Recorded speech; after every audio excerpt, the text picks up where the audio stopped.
Hi, everyone. Thank you for tuning in. I know I may not look my best right now, and it's been quite some time since my last video. I have been quite busy studying and preparing for a major exam, and we had the holidays last week as well.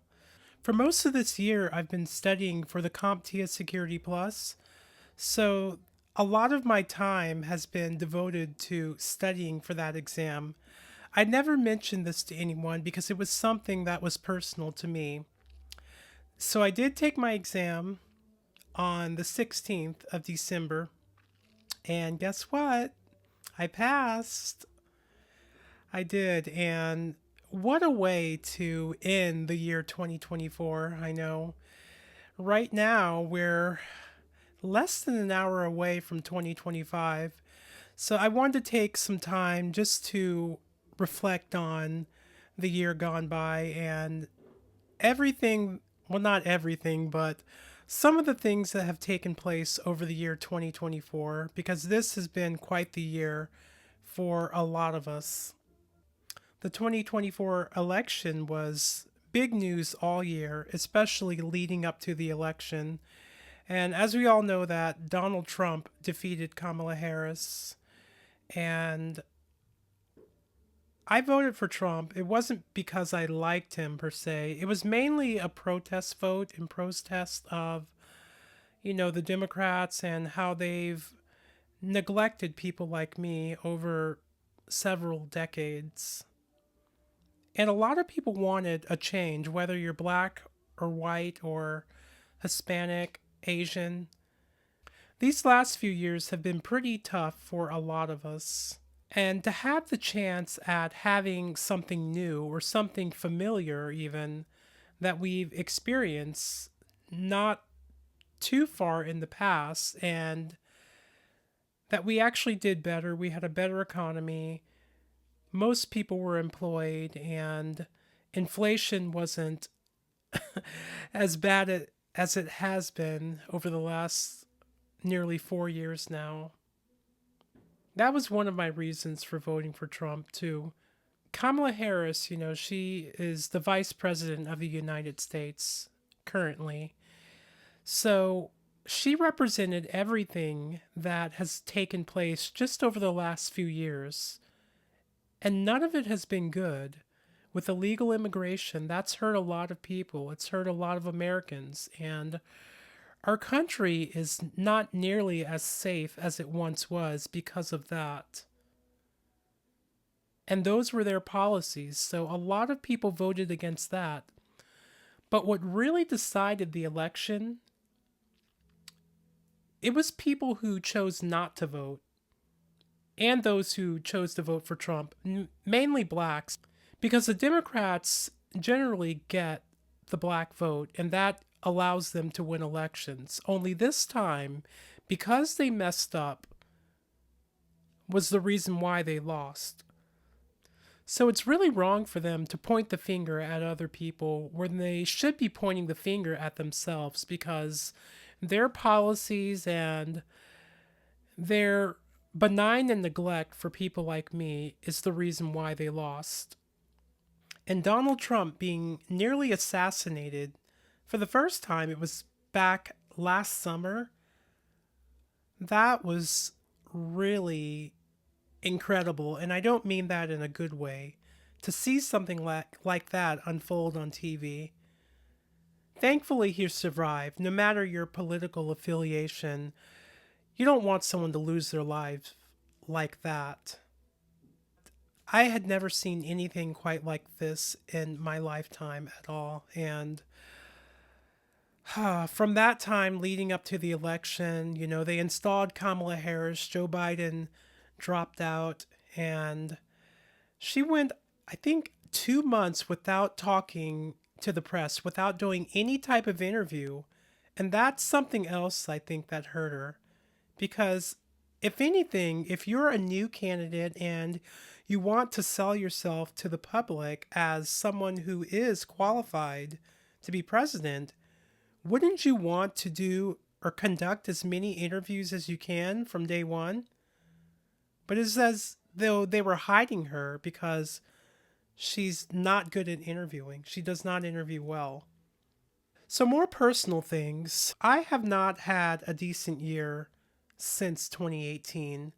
So, that's almost 7 years now. So, I'm long overdue for a good year. I am ending 2024 off on a positive note, though things could be better. The start of the year, I was working full time online from home. It was a high stress job, very stressful, and it took a toll on me physically and mentally.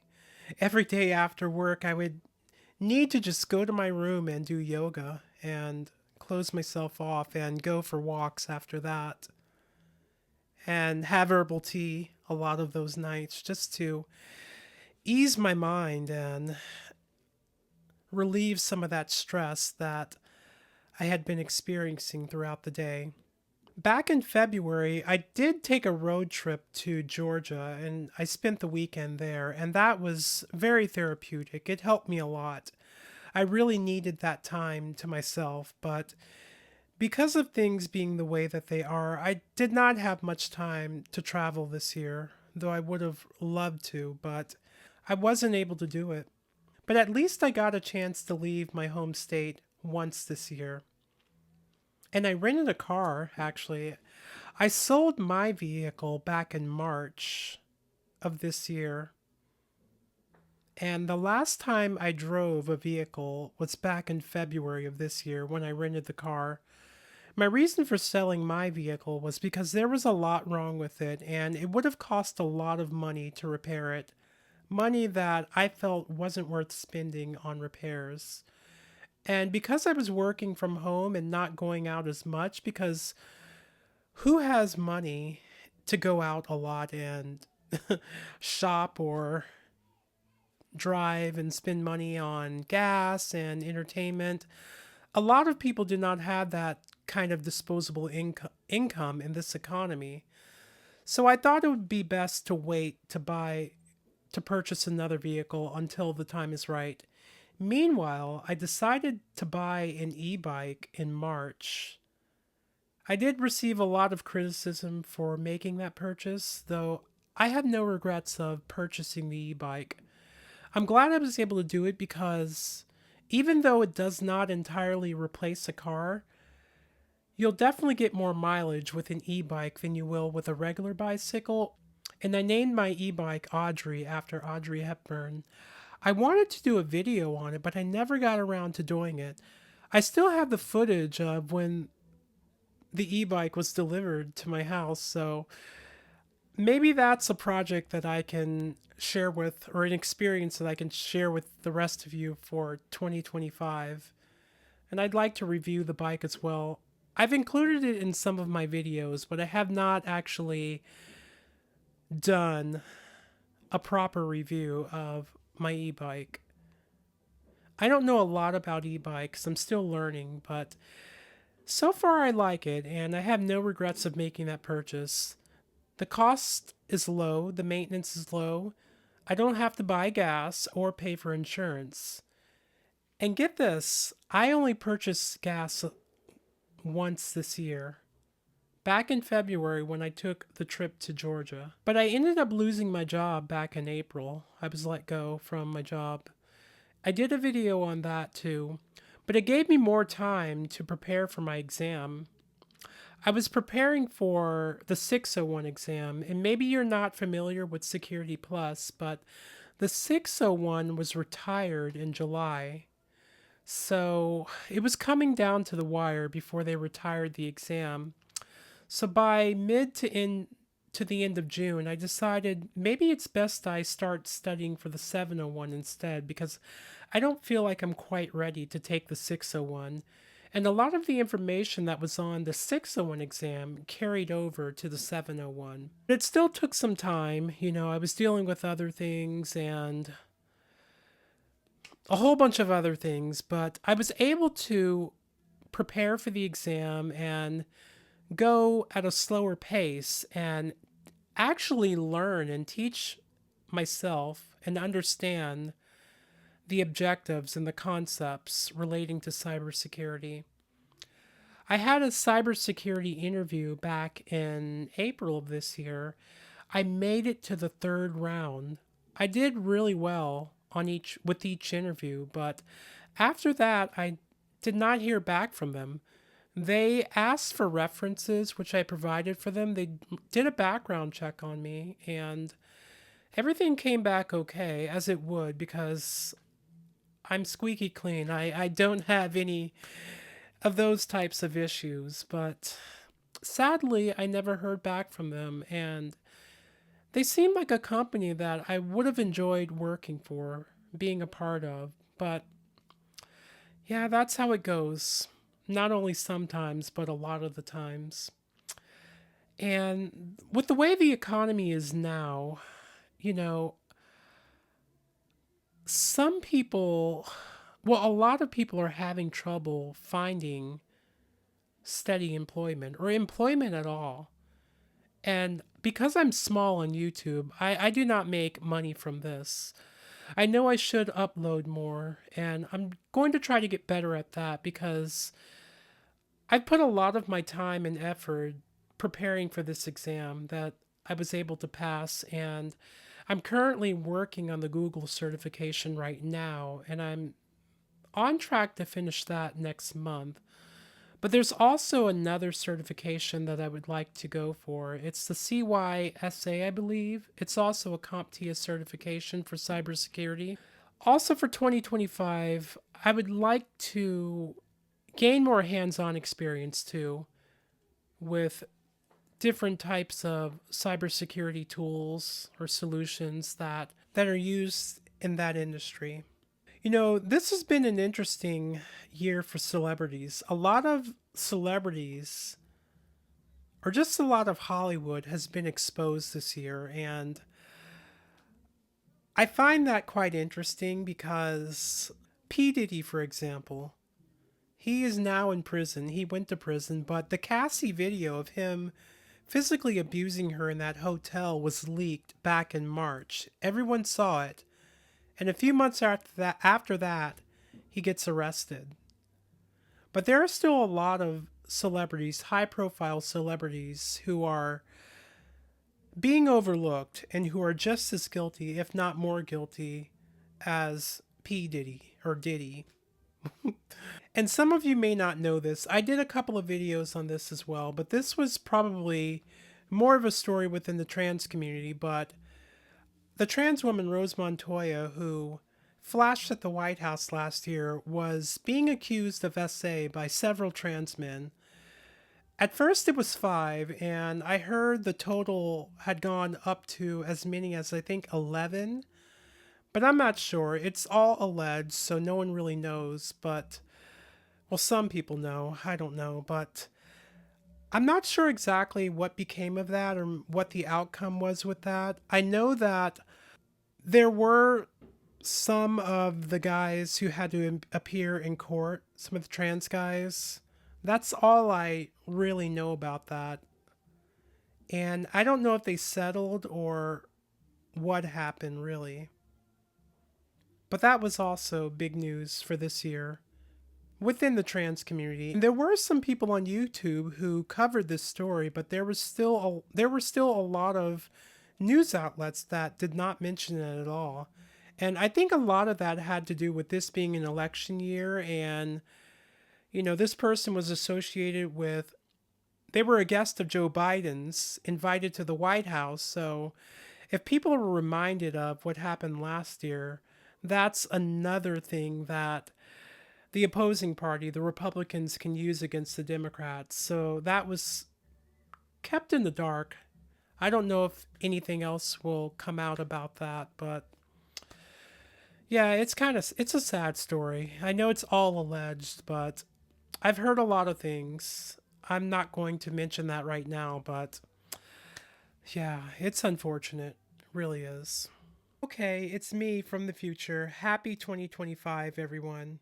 Happy New Year. So before I upload this video, there were also 2 additional stories that I meant to include in the original recording of this video. So that's why I'm here mentioning these 2 stories right now. The first one being of Jordan Neely, who lost his life last year on a New York subway on the train at the hands of former Marine Daniel Penny. You may disagree with my opinions on this story and how Daniel Penny handled the situation. I do think that he was right to restrain him, but I do not see why he took Jordan Neely's life. It was wrong for him to do that. And with him being a former Marine, Marines are trained to kill. They have specialized military training that can end someone's life. So I'm pretty sure that Daniel Penny knew what he was doing. The right thing, in my opinion, to do would have been to restrain him enough where he could not physically harm anyone. And after everyone safely exited the train, maybe someone could have called for the police to come and they could have taken Jordan Neely into custody, because it was pretty obvious that he had a mental problem. He had mental issues that he was dealing with that needed to be addressed. And according to the video, Daniel Penny had Jordan Neely in a chokehold for 6 minutes. He said that he held him for a minute or two. Some people were hailing Daniel Penny as a hero. He's no hero in my book. I don't see why he needed to take Jordan Neely's life. I don't think that was necessary. As I said before, he could have restrained him enough to make sure everyone exited safely and that no physical harm was done to anyone. Then the police could have stepped in and got Jordan Neely some help for his mental issues. And there was a video that came out right after the verdict when he was found not guilty. I believe it was his lawyer that was with him, or his attorney, and it looked like they were at a restaurant, maybe a bar, conducting this interview. And the look on Daniel Penny's face, to me, said that he actually felt guilt. And deep down, he knew that it was not necessary for him to take Jordan Neely's life. And shortly after that, maybe a couple days later, or over that weekend, President-elect Donald Trump and the soon-to-be Vice President J.D. Vance had a photo op, took a picture with Daniel Penny at this event. I believe it was a football game, but it looked like they were in a skybox sitting there in that area. Even though I voted for Donald Trump, that picture really disgusts me. Daniel Penny's no hero. He murdered Jordan Neely. It was a lynching. It was not necessary for him to take his life. And if you disagree with me, that's okay, but that's my opinion on that. And recently, Robert Brooks, who was beaten by the group of correctional officers at a state prison in New York, currently they're on leave right now. I think it's paid leave, which is essentially a vacation. But he was handcuffed, and these guys, these rogue, crooked police officers, physically beat him to death. These police officers should have been charged right away. And there was also past incidents where they have used unnecessary force on inmates there. So these guys have a history of doing this, and it just seems like the state of New York is not doing anything about it. They're saying that they're conducting an investigation, but that video is evidence enough that they beat an inmate, Robert Brooks, to death, who was defenseless. He couldn't even defend himself against all of these officers, being handcuffed too. And I know some of you might say, well, he actually committed a heinous act. That's why he's there. And I'm not condoning that at all. That was wrong, what he did. And he deserves to be in prison for what he did. But he does not deserve to be beaten by those officers who need to be charged, and they need to be put in jail themselves. And even Jordan Neely, going back to Jordan Neely, I heard that he had a history with committing maybe minor crimes. I don't know how serious they were, but did some things too, but I think a lot of that had to do with his mental capacity, that he was not where he should be mentally. So those are two stories that I wanted to add for the year 2024. 2024 has been a challenging year, and for 2025, I would like this to be a decent year, a good year, not only for myself, but for those who deserve it. I hope and pray for this every year, but within the last few years, I have not had good years. So I know that Donald Trump is going back to the White House. No one really knows what's going to happen. There are people who are predicting doom and gloom for the new year, and I do not want to end this year on that note. I'd rather end this year on a positive note. We can make this world great for everyone, and that probably comes at the expense of other people's comfort level or happiness or satisfaction. If there are more people who are thriving in the world would be a better place for everyone. So hopefully we can get back to people actually thriving and bettering themselves, and I'd like to see more people who are deserving of moving up in the world and receiving blessings. I'd like to see those go to people who deserve it and who will actually do something good with that. For 2025, I would like to start a separate cybersecurity channel. On that channel, I'm not sure exactly how I'm going to go about the channel. There are a lot of people online on YouTube who already cover cybersecurity news or just cybersecurity in general. So it's not a new thing. It's not an innovative thing, but I could share my experiences and the knowledge that I do have. I understand that I do have still a bit of a ways to go before I'm considered someone who's highly experienced, but I've been studying IT now since the summer of 2022, so I definitely know a thing or two, and I took a PCI DSS course. That's a framework, a cybersecurity framework for the payment card industry. I took a course in that and earned a certificate back in 2023. I never mentioned this, but I'm also familiar with that framework as well. So I could do videos on that topic too and really elaborate on it if you have any questions. And if you have any other questions or any ideas for videos that you'd like to see from me, feel free to send me a message, let me know. Please remember to like the video, comment, and subscribe. The more support that I get from the rest of you, the more inclined I am to put myself out here like this and make videos, which I really enjoy doing. You know, sometimes I feel, oftentimes I feel defeated after recording a video because, you know, I may not look my best or say all of the right things, but that's that, I guess. So 2024 is now coming to a close and it's about to turn 2025. We're turning our calendars to the month of January, which reminds me I need to get a new calendar for the new year. So I wish all of you peace and blessings for 2025 and prosperity and safety as well.